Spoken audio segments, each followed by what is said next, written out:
وہ ہمارے جسم سے گناہ کرنے پر کپڑے تو نہیں اترتے، جیسا کہ آدم علیہ السلام کہ انہوں نے گناہ نہیں کہ نبی سے نبوت کی بس آتے ہوئے، نبوت ہوتے ہوئے، نہ نبوت کے ظہور سے پہلے معصی ہوتا ہے، نہ نبوت کے ظہور کے بعد معصیت ہوتی ہے، لیکن ان کے شان کے اعتبار سے اگر خلاف ہو جاتا ہے چاہے بھول کر ہی ہو، جیسے کہ آدم علیہ السلام سے بھول کر دانے کا کھانا ہو گیا تھا، اس کا اثر یہ ہوا کہ خاصیت ہی اس کی یہ ہے کہ جسم سے کپڑے اتر جائے، چنانچہ حلہ بہشت تھی آدم علیہ السلام سے اتر گیا، کپڑے جو بہشت کے پہنے ہوئے تھے اس کو حلہ کہتے ہیں، جو نہایت بہترین اور قیمتی قسم کے مرصع ہوتے ہیں، وہ جسم سے اتر گیا۔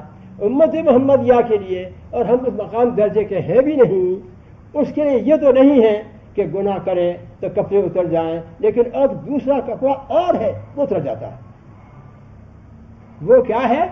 حق تعالیٰ نے فرمایا لباس التقویٰ ذالک خیر، کہ ایمان کا جو لباس ہے وہ تقویٰ ہے، ایمان کا لباس وہ تقویٰ ہے، اور جس ایمان کے ساتھ تقویٰ نہ ہو وہ ایمان ننگا ہے، اور ایسا ہے کہ گھر تو ہے مگر آباد نہیں، جنگل ہے مگر ویران ہے۔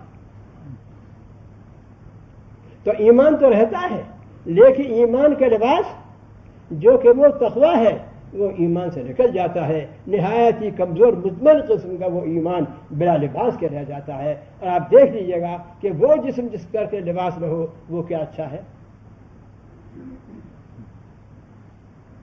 یہ گناہ کا اثر ہے، ظاہر پر یہ اثر پڑا، باطن پر یہ اثر پڑا۔